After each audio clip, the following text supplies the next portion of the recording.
ನಾಗೇಂದ್ರ ಈ ಸುದ್ದಿಗೋಷ್ಠಿಯಲ್ಲಿ ರಾಜೀನಾಮೆಯನ್ನ ಘೋಷಣೆ ಮಾಡ್ತಾರಾ ಅನ್ನುವಂಥ ಪ್ರಶ್ನೆ ಇದೆ.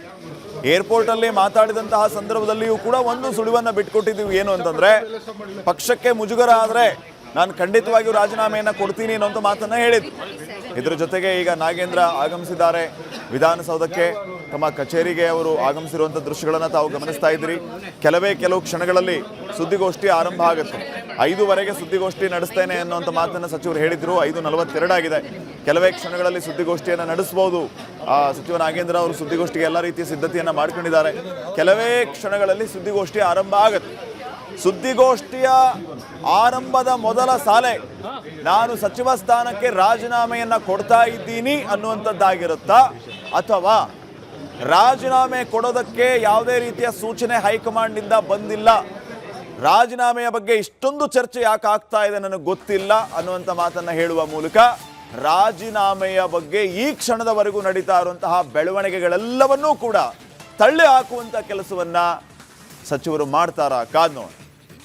ನಾಗೇಂದ್ರ ರಾಜೀನಾಮೆ ವಿಚಾರವಾಗಿ ಈಗಾಗಲೇ ಇನ್ಕ್ಲೂಡಿಂಗ್ ಕಾಂಗ್ರೆಸ್ ಪಾರ್ಟಿ ಲೀಡರ್ಸ್ ಎಲ್ಲರೂ ಹಲವು ರೀತಿಯ ಹೇಳಿಕೆಗಳನ್ನು ಕೊಡ್ತಾ ಇದ್ದಾರೆ.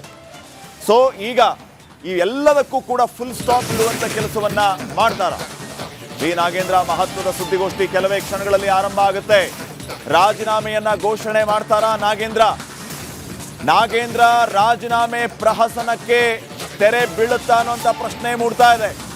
ಬಿ ನಾಗೇಂದ್ರ ಮಹತ್ವದ ಸುದ್ದಿಗೋಷ್ಠಿಯಲ್ಲಿ ಈ ಎಲ್ಲ ಪ್ರಶ್ನೆಗಳಿಗೆ ಉತ್ತರ ಸಿಗ್ಲಿಕ್ಕಿದೆ. ಹಾಗಿದ್ರೆ ರಾಜೀನಾಮೆಯನ್ನ ಘೋಷಣೆ ಮಾಡ್ತಾರ ನಾಗೇಂದ್ರ ರಾಜೀನಾಮೆ ಪ್ರಹಸನಕ್ಕೆ ಫುಲ್ ಸ್ಟಾಪ್ ಬೀಳುತ್ತಾ? ಮಹತ್ವದ ಸುದ್ದಿಗೋಷ್ಠಿಯಲ್ಲಿ ಈ ಎಲ್ಲ ಪ್ರಶ್ನೆಗಳಿಗೆ ಉತ್ತರ ಸಿಗ್ಲಿಕ್ಕಿದೆ. ಏನ್ ಮಾಡ್ತಾರೆ ನಾಗೇಂದ್ರ? ರಾಜೀನಾಮೆಯನ್ನ ಕೊಡ್ತಾರಾ, ಅಥವಾ ಈಗಾಗಲೇ ನಾನು ಹೇಳ್ತಾ ಇದ್ದ ಹಾಗೆ ಈ ರಾಜೀನಾಮೆಗೆ ಸಂಬಂಧಪಟ್ಟಂತಹ ಏನೆಲ್ಲ ಬೆಳವಣಿಗೆಗಳಿದೆ ಆ ಬೆಳವಣಿಗೆಗಳಿಗೆ ಫುಲ್ ಸ್ಟಾಪ್ ಇಡುವಂಥ ಕೆಲಸವನ್ನ ಸಚಿವರು ಮಾಡ್ತಾರಾ ಅನ್ನುವಂಥ ಪ್ರಶ್ನೆ ಇದೆ. ವಾಲ್ಮೀಕಿ ನಿಗಮದ ಹಣದ ಅಕ್ರಮ ವರ್ಗಾವಣೆ ವಿಚಾರವಾಗಿ ಸಂಬಂಧಪಟ್ಟಂತೆ ಆಗ್ತಾ ಇರೋ ಬೆಳವಣಿಗೆಗಳು, ಬಿಜೆಪಿಯವರು ಪಟ್ಟು ಹಿಡಿದು ಸದನದಲ್ಲಿ ಅವರ ರಾಜೀನಾಮೆಯನ್ನ ಕೇಳಿದ್ದು, ಈಗ ಪ್ರಾಸಿಕ್ಯೂಷನ್ಗೂ ಕೂಡ ಅನುಮತಿಯನ್ನ ಕೇಳಲಾಗಿದೆ. ಪ್ರಾಸಿಕ್ಯೂಷನ್ಗೆ ಅನುಮತಿಯನ್ನ ಕೊಟ್ರೆ ಆ ಮುಜುಗುರದಿಂದ ತಪ್ಪಿಸಿಕೊಳ್ಳೋದಕ್ಕೆ ನಾಗೇಂದ್ರ ಅವರಿಗೆ ರಾಜೀನಾಮೆ ಕೊಡೋದಕ್ಕೆ ಹೈಕಮಾಂಡ್ ಸೂಚನೆಯನ್ನ ನೀಡಿದೆಯಾ ಅನ್ನುವಂಥದ್ದು ಒಂದು. ಮತ್ತೊಂದು ಕಡೆ ಬೇಲ್ ಮೇಲೆ ಆಚೆ ಇರುವಂತಹ ನಾಗೇಂದ್ರ ಬಂಧನದ ಭೀತಿಯನ್ನ ಎದುರಿಸ್ತಾ ಇದ್ದಾರೆ. ಯಾವ ಕ್ಷಣದಲ್ಲಿ ಏನ್ ಬೇಕಾದ್ರೂ ಆಗ್ಬಹುದು ಅನ್ನೋದು ಒಂದು ಕಡೆ ಆದ್ರೆ, ಪ್ರಾಸಿಕ್ಯೂಷನ್ಗೆ ಅನುಮತಿಯನ್ನ ನೀಡಿದ್ರೆ ಆ ಮುಜುಗರ ತಪ್ಪಿಸ್ಕೋಬೇಕಾದಂತ ಅನಿವಾರ್ಯತೆ ಕೂಡ ಕಾಂಗ್ರೆಸ್ ಪಾರ್ಟಿಗೆ.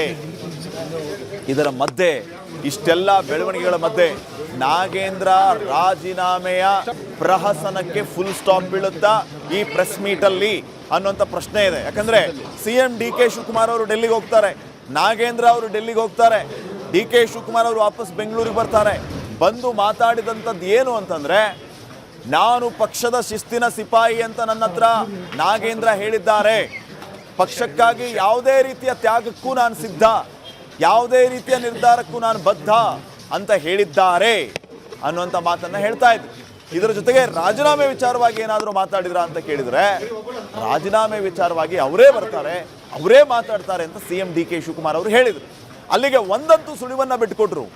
ಪಕ್ಷಕ್ಕಾಗಿ ಯಾವ ರೀತಿಯ ತ್ಯಾಗಕ್ಕೂ ಸಿದ್ಧನಿದ್ದೇನೆ ಅಂತ ಹೇಳಿದ್ರೆ ಅದರ ಅರ್ಥ ಏನು? ಏನ್ ನಿರ್ಧಾರ ತೆಗೆದುಕೊಂಡ್ರು ಅದಕ್ಕೆ ಬದ್ಧನಾಗಿದ್ದಾನೆ ಅಂತಂದ್ರೆ ಅದರ ಅರ್ಥ ಏನು? ಇವೆಲ್ಲವೂ ಕೂಡ ಈಗ ಪ್ರಶ್ನೆ ಆಗತ್ತೆ. ಅದಾದ ಮೇಲೆ ನಾಗೇಂದ್ರ ಅವರು ಕೂಡ ಬಂದರು ಬೆಂಗಳೂರಿಗೆ, ದೇವನಹಳ್ಳಿ ಏರ್ಪೋರ್ಟ್ ಅಲ್ಲಿ ಮಾತಾಡಿದ್ರು. ಅವ್ರು ಹೇಳಿದ್ದೇನು ಅಂತಂದ್ರೆ, ಪಕ್ಷಕ್ಕೆ ಮುಜುಗರ ಆಗುತ್ತೆ ಅಂತಂದ್ರೆ ನಾನು ರಾಜೀನಾಮೆ ಕೊಡೋದಕ್ಕೆ ರೆಡಿ ಇದ್ದೀನಿ ಅಂತ ಹೇಳಿದ್ರು. ಇದರ ಜೊತೆಗೆ ಪಕ್ಷ ನನಗೆ ಈ ರೀತಿಯ ವಿಚಾರಗಳನ್ನು ತಿಳಿಸಿದ್ರೆ ನಾನು ರಾಜೀನಾಮೆ ಕೊಡ್ತೀನಿ ಅನ್ನೋ ಮಾತನ್ನ ಕೂಡ ಹೇಳಿದ್ರು. ಹಾಗಿದ್ರೆ ಏನಾಗ್ಬೋದು ಕಾದ್ ನೋಡಿ.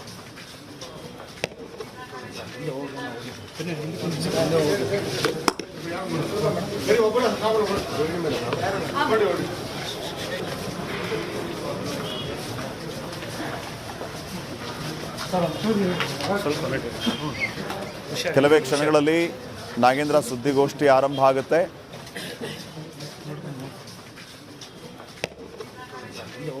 ನಾಗೇಂದ್ರ ಸುದ್ದಿಗೋಷ್ಠಿಯನ್ನ ನಡೆಸಿ ಯಾವೆಲ್ಲ ವಿಚಾರಗಳನ್ನ ಪ್ರಸ್ತಾಪ ಮಾಡ್ತಾರೆ ಅನ್ನುವಂಥದ್ದು ಇನ್ನಷ್ಟು ಮಾಹಿತಿಯನ್ನು ನೀಡ್ತಾರೆ ಪ್ರತಿನಿಧಿ ಅಭಿಷೇಕ್. ಈಗ ನೇರ ಸಂಪರ್ಕದಲ್ಲಿ ಜಾಯ್ನ್ ಆಗಿದ್ದಾರೆ. ಅಭಿಷೇಕ್, ಸದ್ಯಕ್ಕೆ ಏನು ನಡೀತಾ ಇದೆ, ಏನೆಲ್ಲ ಅಪ್ಡೇಟ್ಸ್ ಕೊಡ್ತೀರಿ?